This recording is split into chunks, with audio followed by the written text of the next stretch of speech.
on Twitter normally, of course it is, inevitably, where they're arguing against a figment of their imagination. Yeah. They are arguing against the fictional Andrew Doyle that they created in their mind. And I'm in a position where I'm defending this phantom. And they'll say things like, yeah, but you're anti-Islam. And I'm like, no, I'm not. Yeah, but I know you are. You secretly are. I'm like, well, where have I ever said that? No, but I just know it. I can only defend the positions I actually hold. I'm not going to start defending the positions that you imagine I hold, which I don't. Yeah. Because that's a weird game to play. Yeah.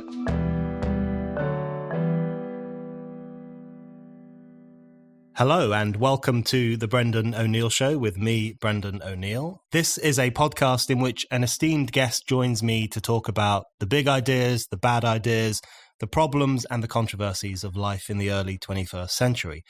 In this episode, I am delighted to be joined by Andrew Doyle. Andrew is a comedian, a writer, and of course, a columnist for Spiked.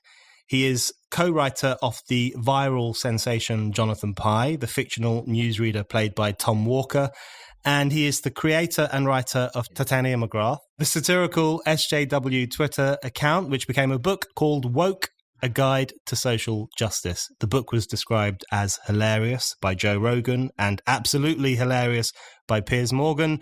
It got great reviews pretty much everywhere except in the New Statesman. Andrew has performed stand-up shows across the UK, including at the Edinburgh Festival Fringe, and he is co-founder of the hit comedy club Comedy Unleashed in London, at which comics can joke about anything they like. He has developed a reputation as a critic of political correctness and a defender of freedom of speech and the right to offend.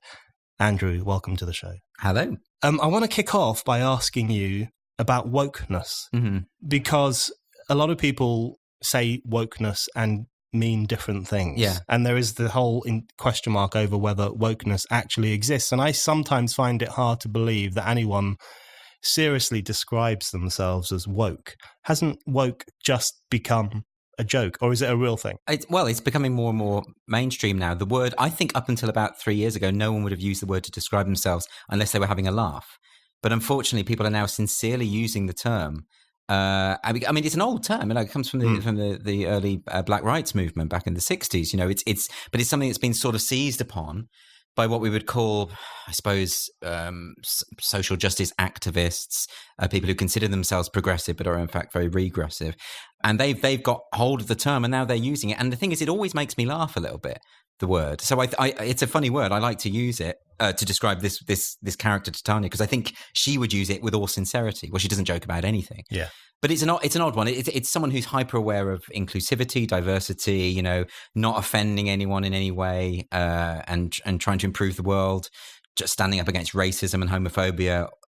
All actually good things, you know, like sort of well-intentioned things, stuff that I would agree with, right? But in doing so, or in the way they go about it, they actually are dividing people up and, causing more harm than good. So what is its relationship to political correctness? Because for a long time, really from the 1980s onwards, political correctness became this huge thing. And it was one of those weird issues where you would very rarely encounter someone who described themselves as politically correct. Yeah. And it was a term of abuse almost from the very beginning.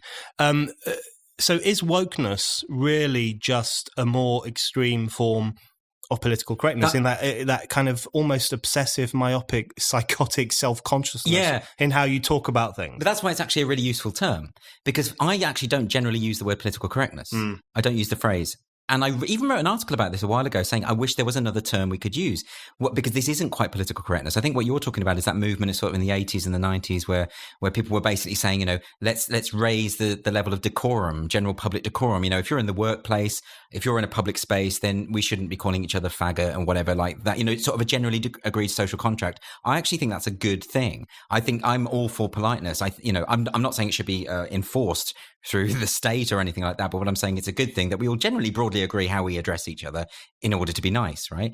But the problem is we now exist in a movement which isn't political correctness. It is something new. It's something where people will resort to authority figures, the state. They'll hound people, bully people, get them fired, all of those sorts of things in order to enforce speech codes and the right way to think. And we need another way to describe it, because if you describe it as political correctness, then people will say, "Oh, you're one of these PC gone mad brigade." It then becomes a way to denigrate the point that you're making. Yeah. And whereas what I like to do is I'll say, well, actually, no, political correctness. If all you mean by political correctness is politeness and decorum, then I agree with you, and I think political correctness is a good thing. But if you mean what's happening now, let's call it wokeness, then I don't think it is a good thing. I think it's a sort of mild form of authoritarianism, if such a thing exists. And so that's why I think we need to make that distinction. And that's why, in a sense, wokeness, that's the right term for it, actually. So are you saying, do you think there's a relationship?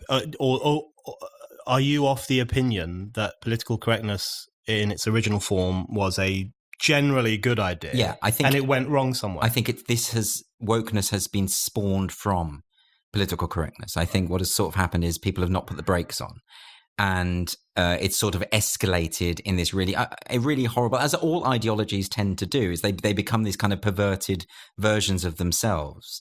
And I think that's what's happened with this, and it's been seized upon by people who want control and have now recognized that they can achieve power. Suddenly they've got clout through victimhood, through grievances, that kind of thing, and I find it really frightening. And the problem is that people are having arguments that are about 20 years out of date. And they'll say, oh, yeah, but political correctness is a good thing. I read Yasmin Al-Brown's book about political correctness, and she's addressing the view of what political correctness was 20 years ago. That's not what we're dealing with now. So it's a different argument. So I really think we should find a way to draw that distinction, not least because we can't have people dismissing our concerns on the basis of, but you're just complaining about people not being, not being polite anymore. And that's not what it's about. Yeah. There's always that risk that as soon as you say PC or political correctness, you will be lumped in with the Daily Mail and the PC gone mad brigade and the people who get upset if school kids can't sing Bar Bar Black Sheep, which I don't think never happened. I mean, it might have happened in like one school. It was a school that was teaching the kids about the colours of the rainbow, so they created a rainbow sheep. Right. So that's a good thing. That's a good educational tool. It was never to do with race. And then similarly with the Winterval thing, but even the Daily Mail themselves retracted that and said, no, actually, Winterval. That's not. People weren't trying to ban Christmas. But even now, if you have a debate about political correctness, you'll still have people saying that. Oh, you're saying they're trying to ban Christmas. You're saying no. It's a different argument. You've got to listen to what people are actually saying. So the thing is, we can come back to this in a second because I'm not sure I would make such a clear-cut distinction between PC and wokeness. And I think the development of one into the other, I think, is really fascinating and complicated and interesting and worthy of interrogation. But I want to ask you first, when you say there are authoritarian implications to wokeness, I completely agree with you. But I just wonder if you can explain, because there might be people listening. It's doubtful, actually, that any woke people are listening, but there might be. So yeah, you never know. Someone might think of themselves as woke, and think to themselves, "All I care about is being nice to trans people and black women and gay people, and I don't like racist terms. In what way am I being authoritarian?" So, explain how you view the relationship between this new woke culture and the kind of authoritarian clampdown on certain forms of speech and ideas and jokes. Yes, I think we go back to the point of it is largely well-intentioned for most people. I'm sure it is. Not in all cases. But I think what you've just described is right. People say, well, I'm standing up for the rights of these people. I'm standing up for their right to speak and express themselves without feeling pressured or anything. But you're not being nice to these people because what you are doing, in fact, is patronizing them. What you're saying is, I want speech codes in place. I want comedians to joke only about certain things in order to protect you. So that isn't being nice to someone. That's treating them like a child. So that's the problem here. And that's the distinction I'd like to draw.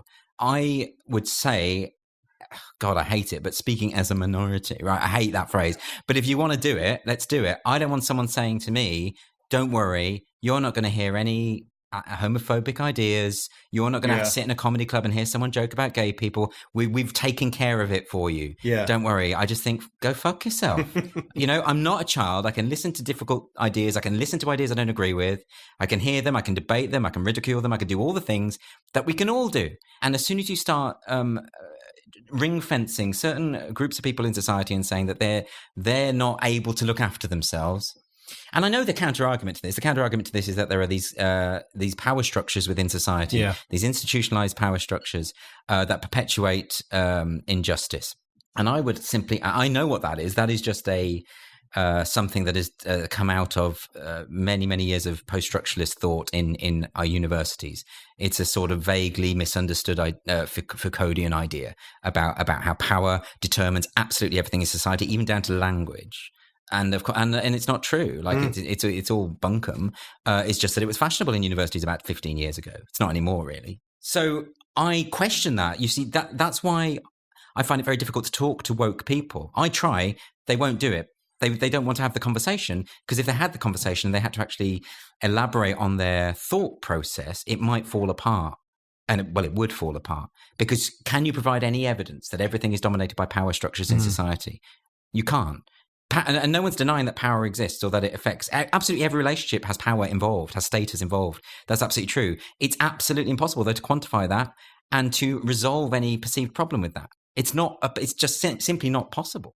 And the great irony of that, of course, is that they see power working in mysterious ways in all areas of life. Yeah. And yet when power is quite explicitly wielded in their favor, as they would see it, whether it's a university group banning someone or, the Remainer set trying to overthrow the democratic vote for Brexit, they don't see that as an unacceptable abuse of power.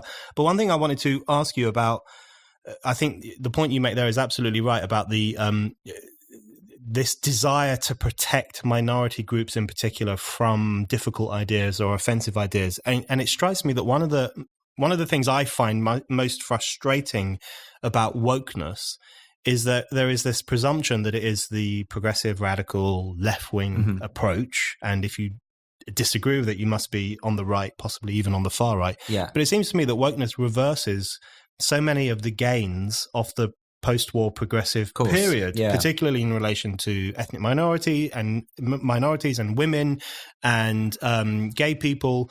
Because what it does, it re-infantilizes those sections of society through saying, well, you are, for some reason, more fragile than your average straight white male, and therefore you need special protection. So I've always thought of wokeness as the thing that I dislike about it is that it's a rewinding off some of those progressive gains of that period. It absolutely is. When I was taking part in a panel and a debate about comedy, and someone raised the point of how, we have to be careful if we're going to mock a marginalized group. So if we mock Islam, for instance, we have a minority Muslim population, so they shouldn't have to put up with that.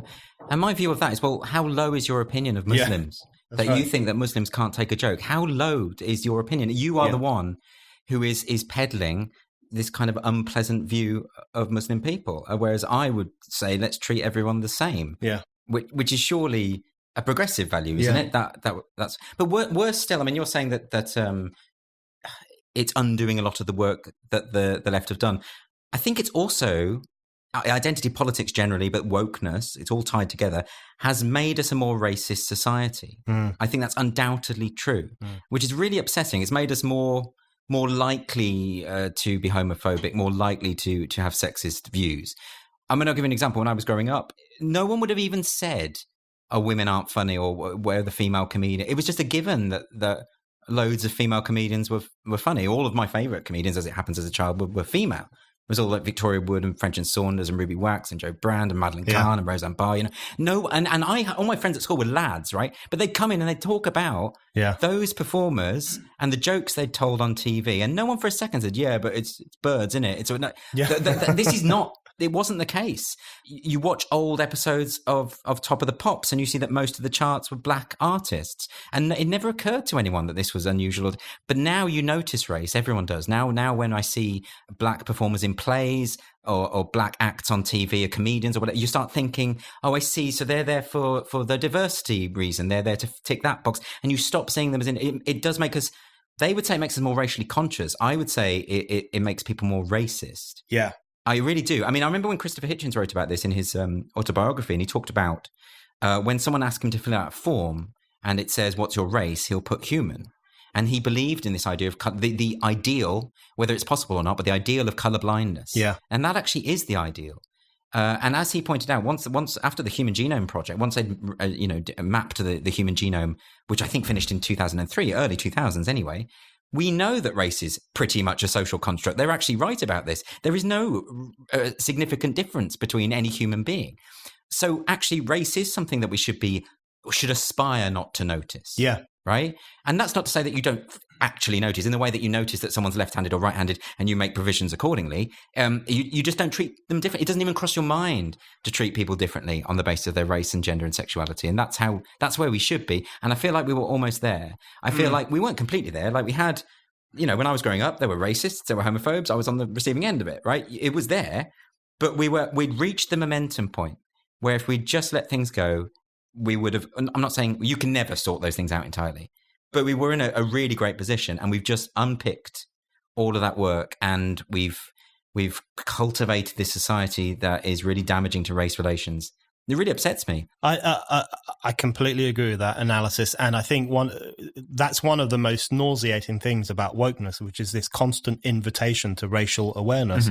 Whereas previously, in the 60s and the 70s, the progressive approach was to refuse to be racially aware. I don't want to have a racial awareness. I don't want to clock people's skin color. But now you have this bizarre situation where at UCLA, for example, it's basically it's now counted as a microaggression to be colorblind. So they have a list. Right. They have a list of microaggressions, and one of them is if you say, "I don't see races, I only believe in the human race," and the reason that's clocked as a microaggression is because you are apparently denying the historical racial experience of the person you're talking to. That's not what it means, is it? To say I don't see race, it's not a literal statement that you don't see the difference between a black person and a white person. It means that you don't care about the difference. Yeah. So it's again, I mean, they're very literal-minded people, a lot of these woke people, but that's the problem, and that is a beautiful thing, surely.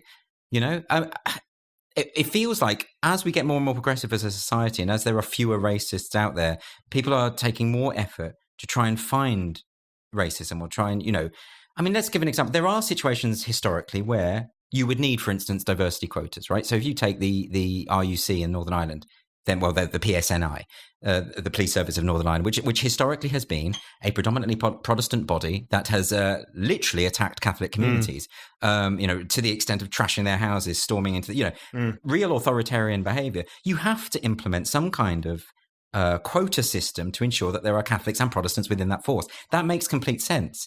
But the BBC at the moment does not need to impose internships for non-whites only, because by doing so, it's acknowledging that it believes its staff are racist. Yeah. And that the people who are making the employment decisions are racist. And why would they say that? It's not true. Yeah. It's simply not true. So why are we applying these sort of rigorous, overbearing ideas that should have been dispensed with a long time ago? I think the point you make about previously we wouldn't, well, not for all time, but certainly, in the 80s and maybe the early 90s, when you'd reached the kind of pinnacle of the kind of post-60s moment and people were fairly chilled out about things like race and sex, people didn't notice those things. I remember also people at my school were huge fans of Victoria Wood, would come in quoting at length the skits they'd seen on her show the night before. Yeah. No one ever talked about the fact that how odd it is that a woman was making jokes. Yeah. Also, I was struck by when Skin from Skunk Anansie counteracted Stormzy recently by saying actually she was the first Black Briton to headline at Glastonbury. Yeah. And then she didn't do it in a mean way. She was just saying, hold on, I did this, 15 years ago. And she made the point that it wasn't a big deal. And so people were saying to her, oh, how comes it didn't make a big splash? And she said, well, no one really commented on it. I was just a rock performer at Glastonbury. So I think it's such a horrible situation we've arrived at, where the people who claim to be the progressives and who claim to be on the left and who claim to be the radicals are the ones who have heightened racial awareness and sexual awareness and everything else to such a degree that society itself becomes this really patchworked, divided thing. It's difficult to explain to someone who's young. I mean, I've talked to young people, university-age people about this, but of course they've always known this. They haven't known anything different. Yeah. They're not old enough to remember a time where we just didn't care about this stuff. And again, the problem is that is often interpreted as meaning you don't care about racism. But that wasn't the case. That's not what I mean by that. We've always been, any civilized person has always stood up against racism. That's not the point. But the point is that we are not going to analyze something on a racial basis unless it is called for. In a case of racism, it is called for. You need to acknowledge that race is a factor in that situation, and you need to redress the injustice of that. But you're applying that template to a situation that isn't necessarily anything to do with race whatsoever, seeing everything through the prism of race, as you said, even aspiring not to see it. Is now see. I mean, it was Robin DiAngelo who wrote White Fragility. She's made that point. The professor, she said that it's actually racist not to be racist in a way, like not to, they've changed the meaning of the word. They've changed the meaning of the word racist. She's saying, you have to treat black and white people differently, otherwise you're a racist. Yeah. That's what she's saying. She does say that. It's insane. I did a TV discussion with her recently, and I was saying to her, I'm not just a white man. There's other things about me as well, which offended her enormously, because apparently I am just a white man and nothing more. That's all you are. It's all I am. So I want to talk to you about, you touched upon earlier what you can make jokes about, what you can be funny about. And you used the example of Islam and Muslims and this desire among the woke set. They're really obsessed with protecting Muslims from offense and Islam from offense, which is even worse. That's driven by this notion that this section of our society are very fragile. They need our help. They need our assistance. They can't possibly hear anything blasphemous or difficult or controversial.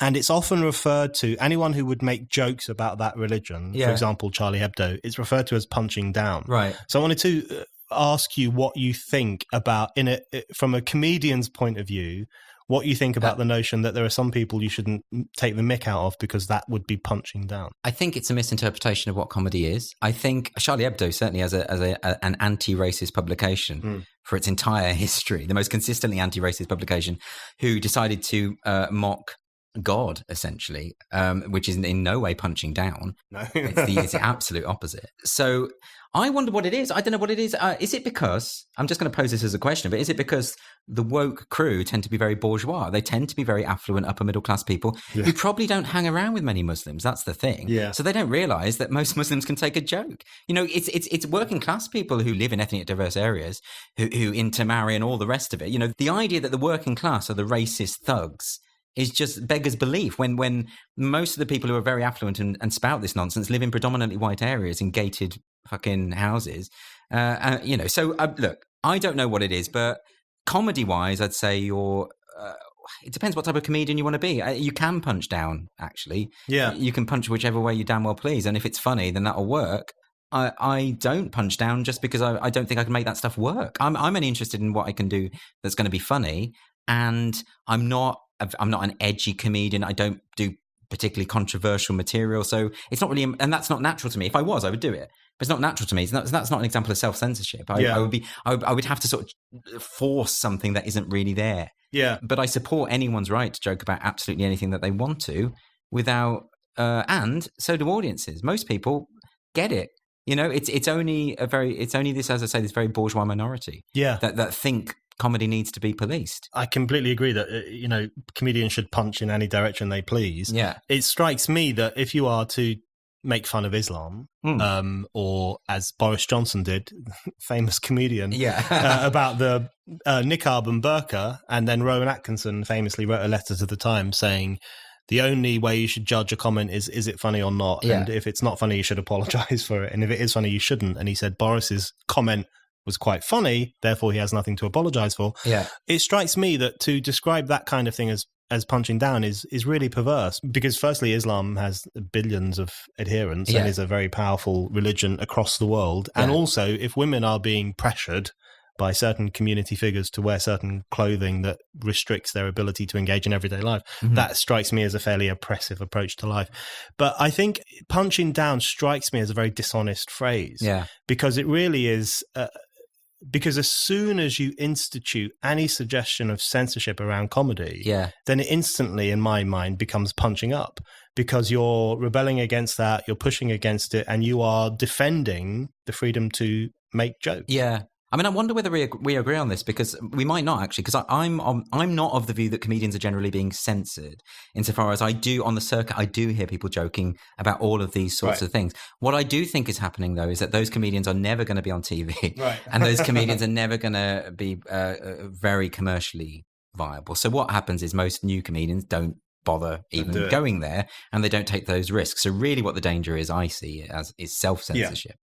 Although that said, now you have these very egregious situations like Count Dankula, like Matthew Woods, people who do end up either being arrested, investigated, or indeed going to prison in the case of Matthew Woods for jokes that they've posted online. But you see, they're not deemed to be professional comedians, you know. So the punching down, punching up question, like I say, I think if you were in a situation where people are pressured, or comedians are certainly pressured to joke about certain things, that to me makes me want to joke about those things that we're not meant to. Yeah.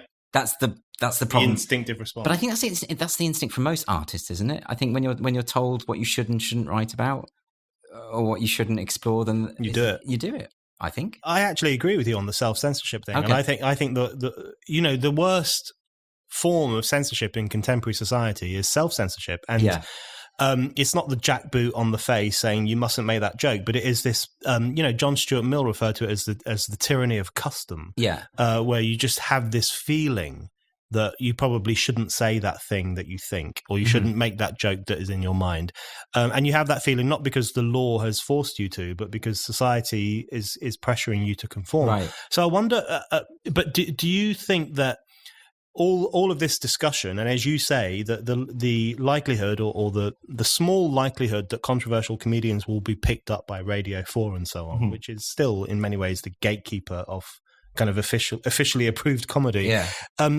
that presumably it's not a legal form of censorship, but it has a chilling effect. That's right. So one example would be the Jo Brand controversy. Okay, yeah. Now, she makes this edgy joke about throwing battery acid at Nigel Farage. Yeah.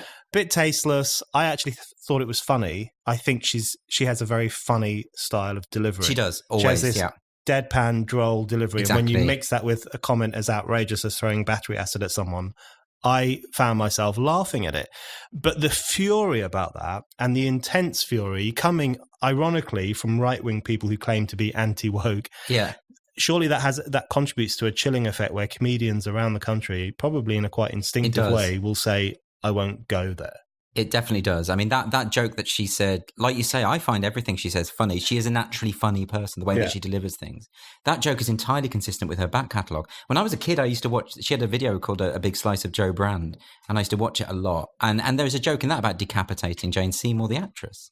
There's a joke, she used to do a joke about, the best way to a man's heart is through his stomach. No, it's through his shirt with a bread knife, Now, she was explicitly saying violent images. That was part of her shtick. It always has been. Yeah. But there's this new way of interpreting it now. It's like it's like with Louis C.K. People are saying, "Oh, why has he gone all edgy and right wing?" Like, did you heard any of his material? Do you know what you're talking about, or are you just reinterpreting it through this modern prism? That's what wokeness does as well. It makes you completely humorless and unable to take a joke. You're listening to The Brendan O'Neill Show. If you like this podcast and Spike's other podcasts, and also the articles and essays that Spiked publishes every day, please think about giving us a donation. Spike's content is free, and we want to keep it free, and donations really help us to do that. Head over to Spike's donation page now at www.spiked-online.com. The question is whether self-censorship is not simply the individual comedian saying, I won't do that, but there's a tangible social pressure. There is, but I think we have to draw a distinction between self-censorship and state censorship and say that the latter is worse. I think it is. I think ultimately, even with self-censorship, there is a choice involved. Okay. So there are societal prescriptions, and like you say, you raised the John Stuart Mill idea about the tyranny of custom, and that's all true. And there is greater pressure for it. But ultimately, you can still go against that custom, go against the tyranny of prevailing view. And you have that choice. It just means the risks are greater for you as a performer. You see, I think this is an important point to make, because often I hear the woke set will say that we can't have people expressing views that are perceived to be homophobic, racist, etc. Because what that does is have a chilling effect on those people's right to say what they want to say. And therefore, if you're for free speech, you should be against certain types of speech. Yeah. Does that make sense? It doesn't make sense, but that's the argument they present. But the reason it doesn't work is because people still have a choice, right? So we could live in a society, in fact, you could argue that when I was growing up, it was just homophobic language was just the norm. Okay. But that doesn't mean you had to be in the closet. Did it? It means that you've still made that choice, but it's a more understandable choice. But it's still about your individual choice to make. But I still think societally, it's better to change the situation so you don't have that chilling effect. Yeah. But anytime, I think my distinction is when the imposition comes from the state. Yeah. That's where I draw the line, right? I hate the fact that we live in a society where people are encouraged to self-censor as performers, and I want us to do our utmost to change that so that people do feel more free to take risks. But by the same token, I don't want to equate that self-censorship and say that it is as bad as state censorship. Does that make sense? That makes a lot of sense, actually, is making me rethink certain things. I think the emphasis on choice is actually really important because so much, well, you talked earlier about post-structuralist theory and fashionable ideas on campus, and so much of that is geared towards viewing human beings basically as flotsam and jetsam, which are shaped by the various social forces and conditions that they live in, which I've always bristled against because I think people do have will and choice and autonomy, even if it is sometimes strangled and stymied. But one of the arguments that Mill makes in relation to the tyranny of custom is that it can be worse than legal censorship in the sense that it is often imperceptible. And the point I think I have made previously, and I probably would still make to a certain extent, is that you know where you stand with state censorship. It's really clear. Yeah. And most people, well, maybe today you can't say that, but lots of people are against it. Yeah. And they would say that's too far. But then when it comes to other forms of consequences for speech, people would be more willing to accept them. Yeah, I mean, and so there is a danger where it's really dangerous. I mean, it's not good for the art form. Yeah. Let's just put it like that. I mean, if you are in a climate where people are saying you can't joke about certain things or you shouldn't joke about certain things, and if you do, you're not going to get a TV job. Yeah, that's not good for a creative art form where people need to make money. You know, so absolutely. I suppose it's so. I think the best response to that is to try and resist that culture. I mean, I've made a decision to say what I want and to joke about. I knew full well when I was joking about the woke movement that they would hate it and that I would get abuse for it. And so I have to now face that consequence. We live in that climate. Yeah. But I still made the choice. And I could have decided not to and to just joke about, you know, how small Donald Trump's hands are for the rest of my life and get a cushy TV gig or whatever, right? But I want to do something that's more satirically interesting. And unfortunately now, if you're going to do that, then you're going to get the threats online and all the rest of it, you know, and that's just, you know, but they're not real threats, by the way. They're just idiots on their computer. Yeah, but you know, you're going to get that. That's part of it, isn't it? So it is about choice. Yes. So I'm down with that idea that it's about choice. One of the phrases I have real difficulty with at the moment is this notion that freedom of speech has consequences. Right. Because on one level, it makes perfect sense, right? If you say something controversial, you and I know this, lots of people know this, there'll be blowback, you'll get a lot of abuse, you'll get a lot of flack, you might not get invited onto a certain TV show, whatever. So there are consequences at that level, but I often find that among woke people, when they say your freedom of speech comes with consequences, it sounds like they're saying freedom of speech is fine, you can say whatever the hell you want, but there will be consequences. And my question is always, well, what are those consequences? Right, I agree. If the consequences is more speech, people argue against you, they might even shout at you, they might even organize a protest, I'm down with that, that's fine. Yeah. But if the consequences are that you will lose your job, or you will be banned from Twitter, or you will be restricted from performing in certain venues, none of which involves the state necessarily, then I have an issue because what they're then saying is we will ensure that the consequences for your speech are so high that you will stop saying that thing. Yeah, it's really complicated, isn't it? I think if you're going to get arrested for something you say, then that's not freedom of speech anyway. Yeah. I hear this all the time, like oh, well, you lot are saying you want freedom of speech. What you're really saying is you want freedom from consequences. Yeah, all the time. I don't know anyone who's ever argued that. No. This is this imaginary argument. I've never actually heard it said. Because like you say, the consequences are people attacking you, criticizing you for it. What I would say is if they're going to hit you over the head with something or like you say, hound you out of a job, that's harassment. Yeah. So this is not acceptable behavior. Yeah.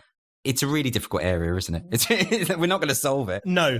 So let's talk a bit more about who makes up the woke community. So you mentioned that there's a tendency for them to be quite bourgeois. They come from pretty well-off backgrounds. And this is terribly, like, I'm making generalizations here. But it's true. It's true. It just is. And so I wanted to ask you about Titania McGrath and this character who I think is, on one level, bizarre and ridiculous and says things that you say that's insane, but on another level is completely and entirely accurate with where woke politics is going in certain areas.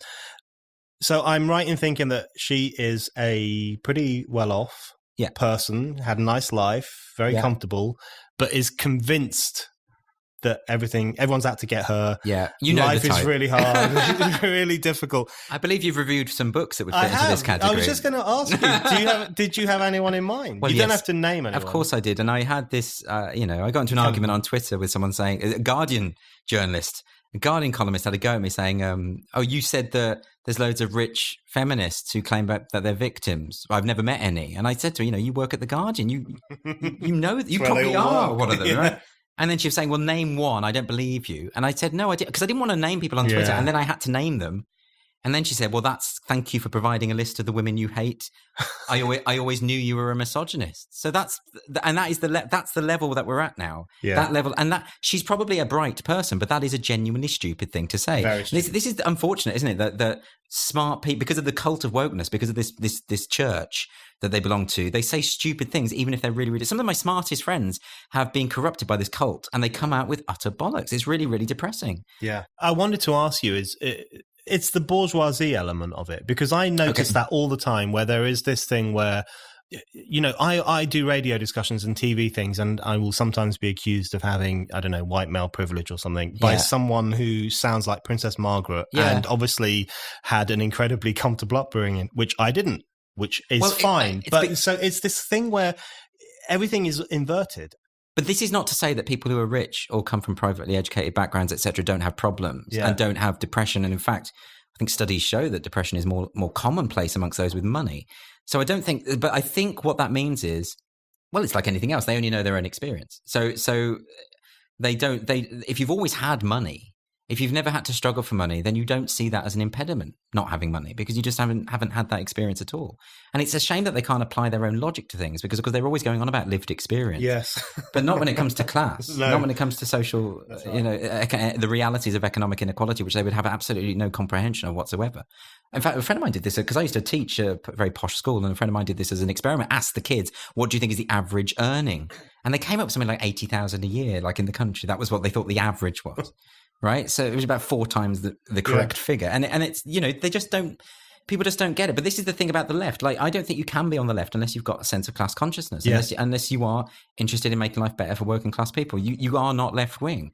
And so many of these people who think that if they put a rainbow flag up on their Twitter bio or whatever, or if they vote against Brexit or whatever, that makes them left wing. Well, it doesn't. You've got to actually care about inequality, and they're right to point out that when it happens, they're right to point out racial injustice and all those other things. That is absolutely right. But what I worry about is that they do it at the expense of class. They don't even consider it, really. I don't know why. It seems like some of them do. I shouldn't say all, but some of them do. But it seems to be that you can get away with these sort of tokenistic ideas. As long as we've got a female president, it doesn't matter that she's basically a right-wing mad imperialist. It doesn't matter, because we've fulfilled the token of having a woman prime president, right? And that's that's not going to help a working class mother who's got no money. She's not going to be like, oh, it doesn't matter, the kids have died of malnutrition, but at least there's a woman in the White House. That's okay then. Like the Guardian on its front page recently celebrated Christine Lagarde becoming the head of the European Central Bank. And you think, hold on, this is the woman who, when she was at the IMF, absolutely tortured the Greek working classes and forced austerity on them while admitting that it wouldn't work. Yeah. And anyone who has seen photographs of Greek pensioners literally weeping outside banks because they couldn't get the money out. The idea that the fact that she has a vagina makes all of that acceptable is completely perverse. But I think one of the things I completely agree on the class thing, which is so striking to me. But in my possibly more conspiratorial moments, I don't think it's just that they have a blind spot on class, but I think in a quite instinctive way, this woke politics grates against class politics, because what it effectively says is that class issues are not that important. Inequality is not that important in terms of class inequality. Yeah. And we have to focus myopically on race inequality and gender inequality and so on. And so it strikes me as a very post-left movement. Well, also, it doesn't cost you anything to be woke.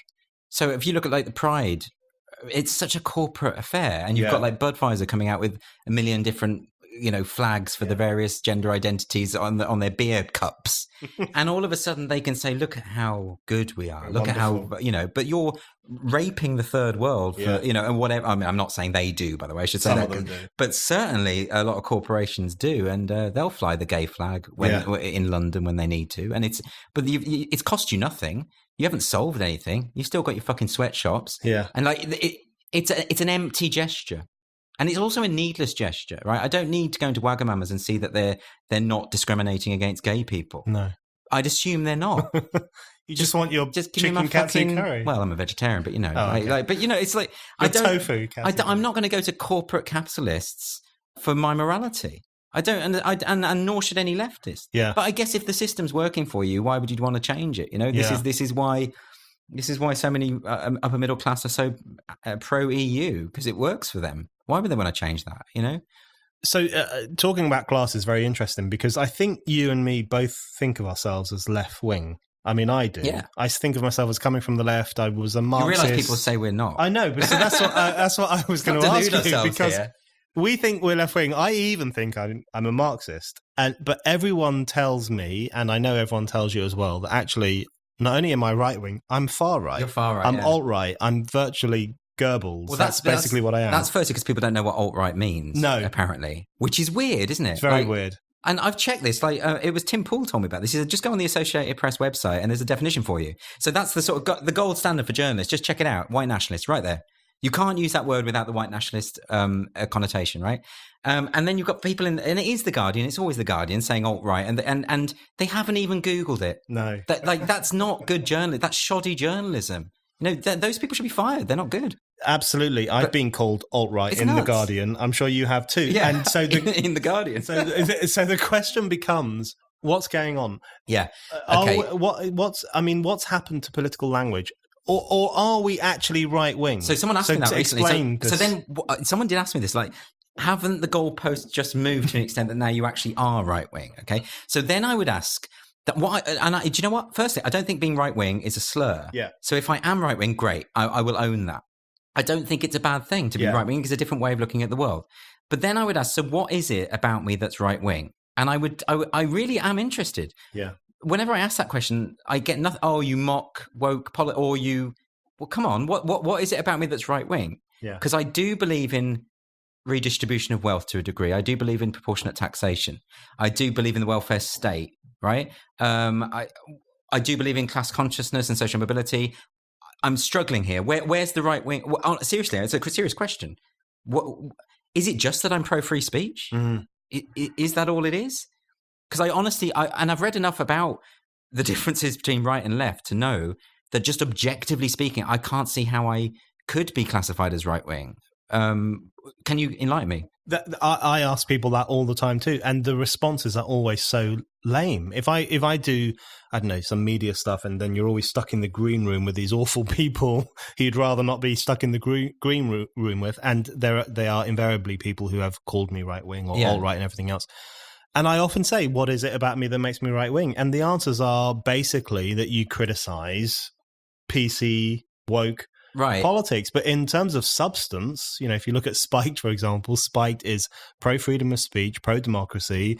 We want to abolish the House of Lords. We want to abolish the monarchy. We're pro-choice. Yeah.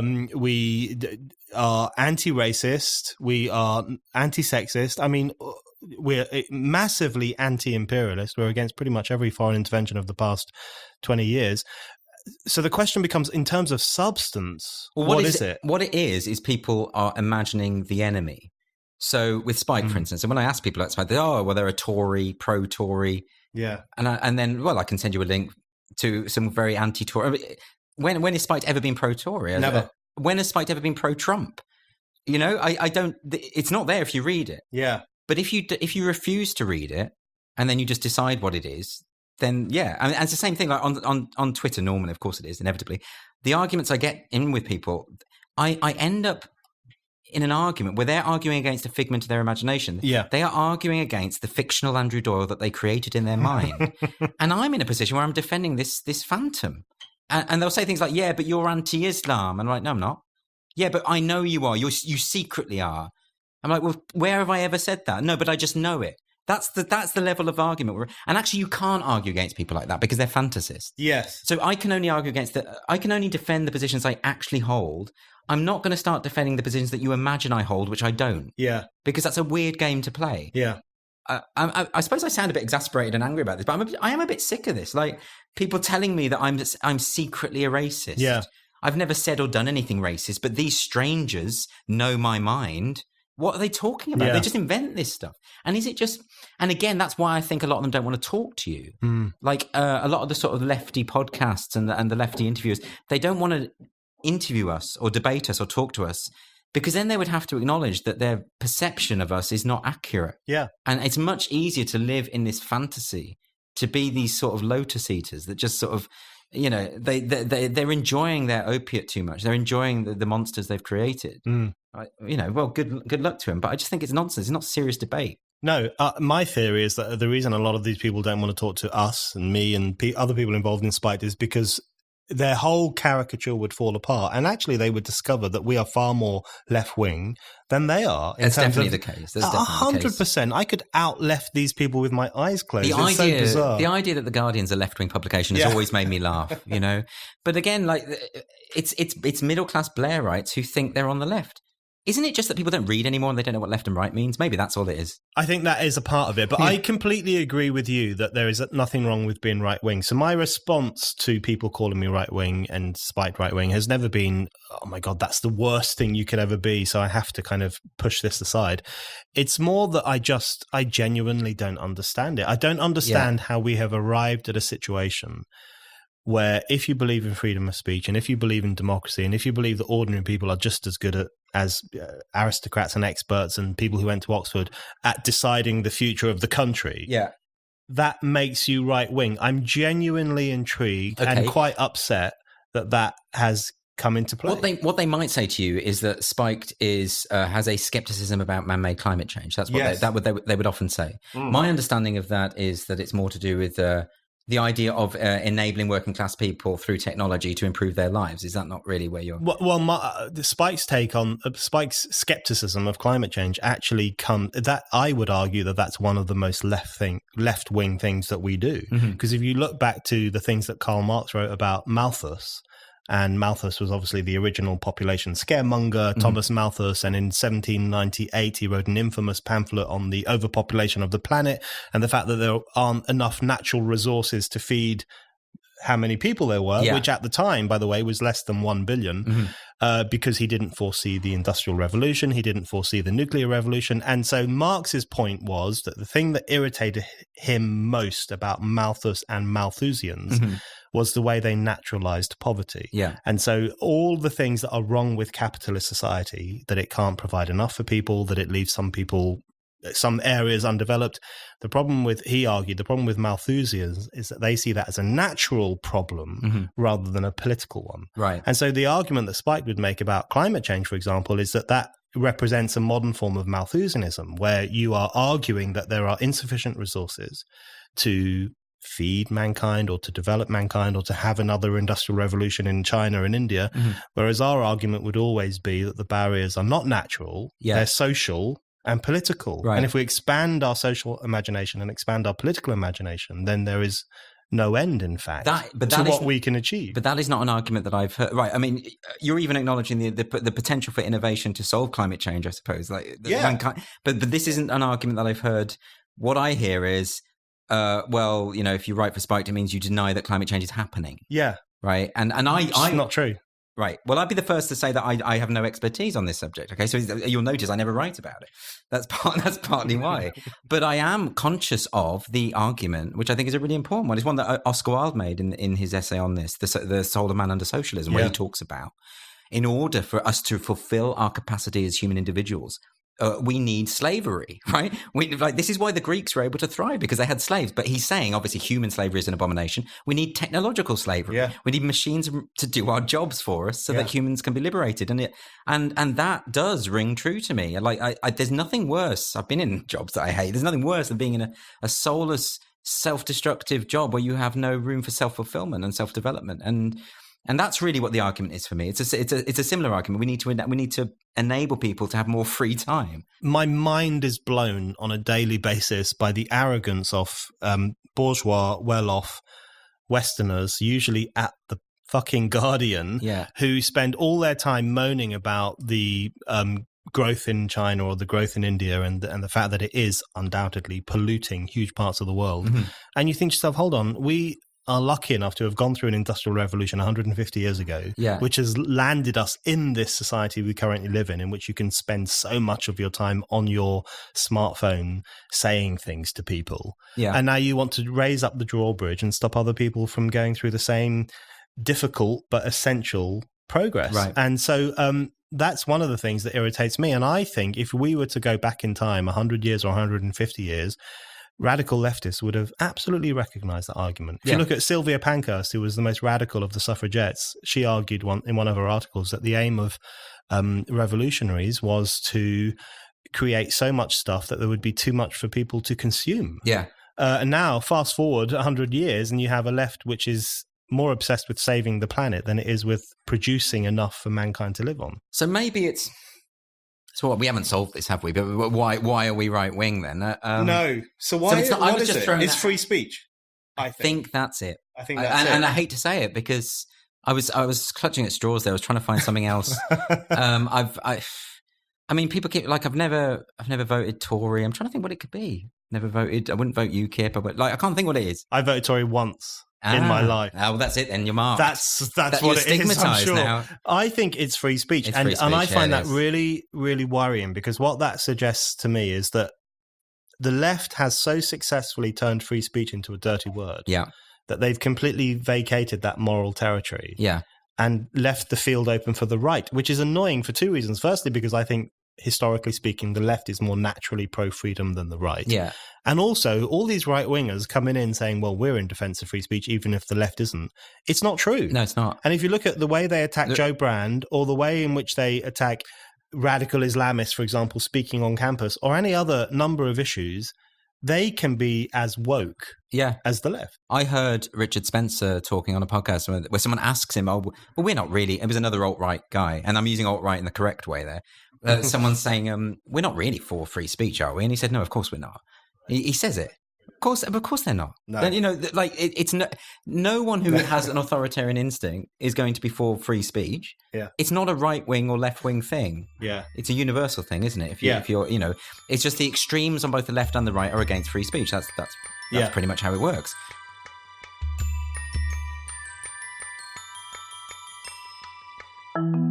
You're listening to The Brendan O'Neill Show. Subscribe now so that you never miss an episode. And it would be great if you could give us a rating and maybe even a review. That is a really good way to help new listeners discover the show. So there is another issue, I think, that makes us right-wing, which is Brexit. So that brings me on to another round of questions I wanted to ask you about Brexit and the culture around. That segue was beautiful. It's amazing. I'm a huge fan of Brexit. It's my favourite thing that's ever happened in politics in my lifetime. Really? What about the salmonella thing with Edwina Currie? That was good. It's even better than that. Is it? Okay. So that's my favourite thing. And Spiked is a big fan of Brexit, and we're fans of Brexit on the basis that the European Union is this dreadful, authoritarian, oligarchical, racist, neoliberal, anti-working class institution. And the fact that 17.4 million Britons rebelled against it is a wonderful moment. Yeah. Now, according to the woke left and the Blairite left and every section of the left almost, apart from a handful of kind of, proper anti-EU trade unionists, to be in favour of Brexit is to be right-wing. Again, what's your view on that? Again, it's an absurdity. It comes back to the idea of like people just not knowing what they're talking about. And all of these people, if you'd have asked them 5 years ago to talk about the EU, they wouldn't have been able to do it. No. I love all this stuff about people who voted Brexit being low information. Have you ever actually spoken to a Remain voter, your average Remain voter, and asked them how the European Commission works or how any of it works? In fact, they don't know. They don't know anything about it. Not the first thing. And I'm not suggesting you need to know everything about it, by the way. I think there are broad principles at stake here. And we can all, whether we understand the intricacies of the EU and how it operates, we all understand the principle of democracy and the principle of getting rid of the people who are in power. That's something we can all get. And that's what people were voting for. Yeah. You know, I'm with you. I think it's a great thing. And I think, although it became on the comedy circuit, right, a thing you shouldn't say. I remember having a conversation with a very, very funny comedian saying to me, oh, apparently you voted Brexit, but I thought you were intelligent, you know, and it's a pretty standard response. And again, I'm not going to name names, but I had a conversation with a very famous comedian about Brexit, and it got to the point where, you know, this is someone who pontificates about how Brexit voters are racist on stage. When I actually asked him about Brexit, it was clear he knew nothing about it, absolutely nothing about it at all. If you think the EU is a big left-wing socialist paradise, you literally don't know what you're talking about. Yeah. So just accept that, or go and read a fucking book. Yeah. Like, it's pathetic. It's not a left wing. That's the thing. The thing got reduced to a difference between left or right, good and evil, racist and non-racist. And that's the way the predominantly anti-Brexit media wanted to frame it. Yeah. It served their interests to misrepresent what this was about. I actually would go so far as to say you can't call yourself left wing if you're pro-EU. I don't think you can do that. I don't think we get to decide what left and right wing means. Yeah. Like I said, like, I don't get to decide that I'm left wing unless I am, or like, you know, other people don't get to decide that I'm right wing just because they say I am. These things have meaning. Yeah. That, you know, there's many, many, many years of political philosophy that identifies what left and right means. We can't just change the rules now. The EU is not a left wing institution. End of story. No, there are objective realities to these words and these ideas, and I don't think we can completely discount those. And of course, if you look back in recent history, the finest opponents of the EU tended to come from the left. Tony Benn is the most obvious example. Jeremy Corbyn. God, that's a blast from the past. But if those people were around now, Barbara Castle, Tony Benn, Peter Shaw, Michael Foot, Jeremy Corbyn when he was interesting rather than now, they would be denounced as fascists, presumably, right, because they are in favour of national sovereignty and they're against globalist. So is it just the infantilization of political discourse? Like, I feel that I like to know what I'm voting for before I vote about it. Yeah. But if you just reduce the Brexit vote to racist or non-racist, and that's a very easy choice because we all, you know, most of us are non-racist. Yeah. But that's not what we're voting for, is it? Yeah. You know, so it's I think it's become one of those issues around which the woke left or certainly sections of the left are able to define themselves against something. Okay. And what they've chosen to do is define themselves against ordinary people, against people who had the temerity to vote leave when everyone in the establishment instructed them not to. Yeah. But I think one thing I wanted to ask you in relation to Brexit is what it's like for someone in the cultural sphere, which you inhabit, whereas I don't, who supports Brexit. I mean, presumably you're quite outspoken about it. Yeah, I mean, I've done 2 Edinburgh shows about it. You know, so I mean, I'm pretty outspoken. And what's the consequences? Well, the first show I did about it was directly after the vote. So what you'd find is if I told them I voted Brexit too early in the show, they'd shut down and they wouldn't want to laugh anymore because, of course, the majority of audiences, you know, well, it's comedy audiences, isn't it? So they're quite well off. Yeah. So, you know, you don't, you know, you get a certain type. What's good about that, though, is I just have to make sure my material's funny enough because you know, I mean, I did the Jonathan Pye tour where I was doing the support slot, and the vast majority of the audiences were anti-Brexit, and I was doing a pro-Brexit set. Wow. So you had to make sure it was good, you know, and particularly because they're paid to see me, so they're like, "Who the fuck's this?" You know, so there's that as well. So yeah, it's and I think there was a survey. I think Artists for Brexit did a survey about this, and it's something like 96-97% of artists or people who identify as artists are pro EU. Is that right? It was right up there. I mean, really it's very high. I mean, comedians who voted leave, I could name about 3 or 4, I think, and there are thousands of us. So it's a weird, it's extraordinary, and yet they will say there's no kind of political homogeneity in the comedy industry, but of course there is. Of course there is. But that is like Saddam Hussein levels of conformism. You know, when he used to get 96% of the vote and you'd be like, that doesn't sound right. I wonder whether some of them secretly, because sometimes people talk to me when they're drunk and they say, I agree with you on loads of stuff, but I can't say it, and I get that. I get it. Like I would be the same probably 10, 15 years ago. I just don't care anymore. But one of the reasons that's a shame, that there is this kind of extraordinary level of kind of political sameness in cultural circles. Firstly, it suggests that something's gone horribly wrong, because if they are all thinking the same thing, then they're obviously not exposing themselves to alternative ideas or to other ways of thinking or to ordinary people. So it does suggest they inhabit a kind of dissent-proof, opinion-proof chamber. Yeah. But the other reason it's a problem, I would presume, is because the Remainer side of politics strikes me as being so ripe for piss-taking and so ripe for satire, because it's so bizarre and over the top and increasingly hysterical. It's nuts. Like even the thing about when the Brexit Party clearly won the European elections, they said no, because if you total up everyone else's vote, it's like they've never seen an election before and they don't know how that works. It's really funny. And they just say the opposite of what's the case. They say, we need a second referendum in order to support democracy. It's like, this is hilarious stuff.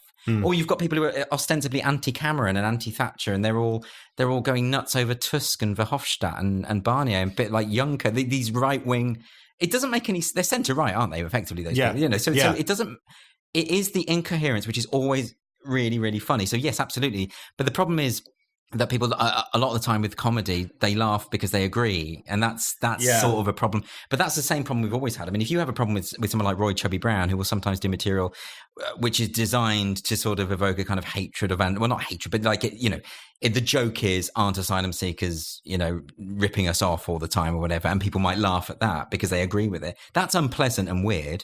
But how is it any different from a leftist saying, aren't the Tories scum? Isn't Farage scum? And then we all laugh because we agree. It's still a lazy joke. Yeah, that touches upon one of the last things I want to ask you, which is that it strikes me that, I don't know if we still call it alternative comedy, but anyway, when I was young, there was this palpable shift in comedy away from the kind of quite late 1970s, early 1980s, kind of vulgar working men club comedian types, Bernard Manning, people like that, who were funny. Yeah, I think very funny in terms of their delivery and their style and so on, but who definitely had a kind of, I don't know, non-progressive view of the world. Yeah, and there was a palpable shift towards a more alternative, right-on form of comedy, some of which was hilarious and brilliant.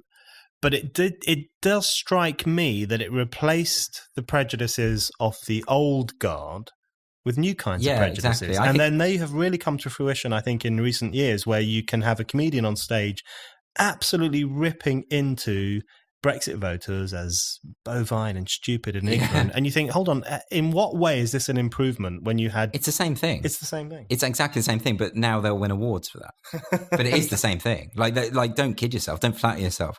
Like if you're going to stand there and say, well, Bernard Manning isn't a good comedian because he had racist ideas, which he did and actually admitted to. Yeah. Don't think you're a better comedian because you're actually employing the identical tactics. Like, I think what you should be able to do is do your material in front of audiences that don't agree with you, and it should still work. If your material is strong enough, it will.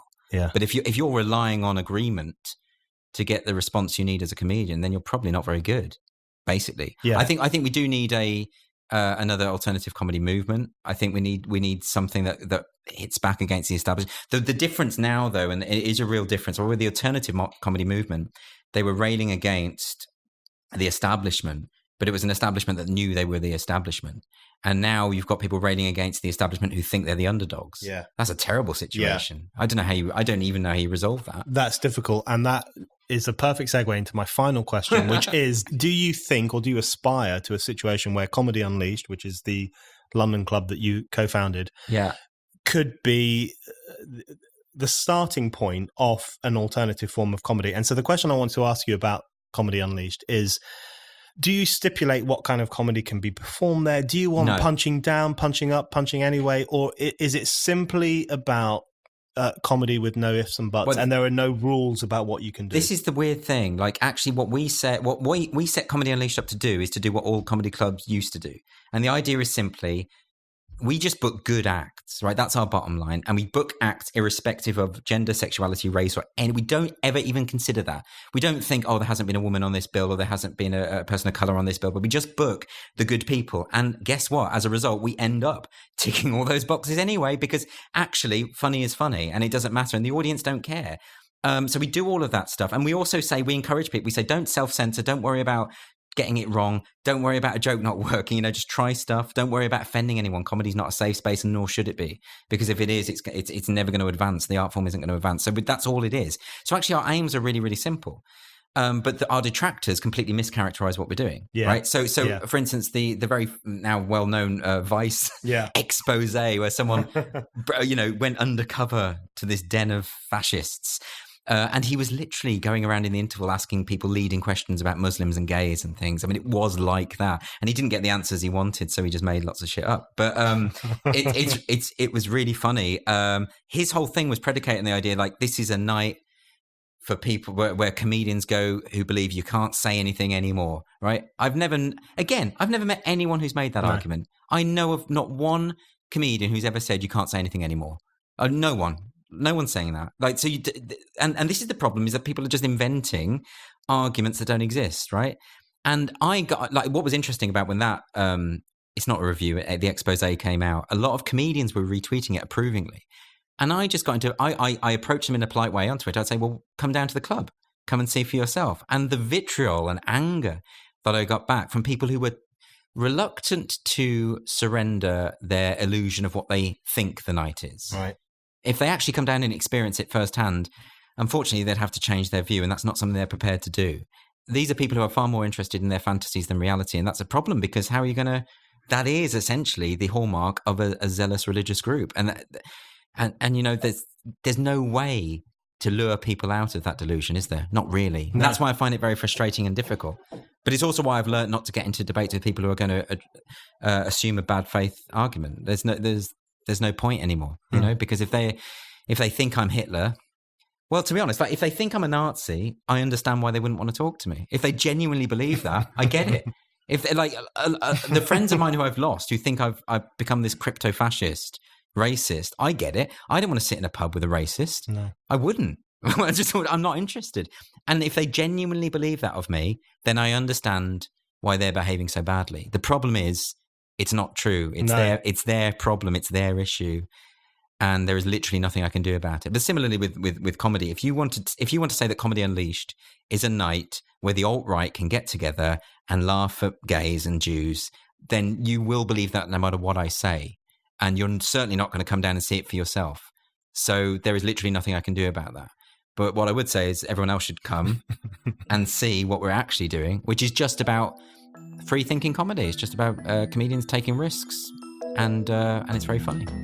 Andrew Doyle, thank you very much. Thank you.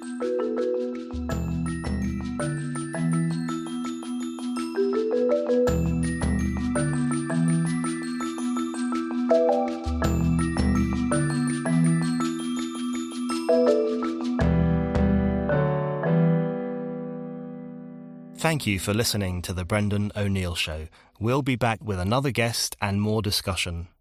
Don't forget to subscribe, and in the meantime, keep reading Spiked at www.spiked-online.com.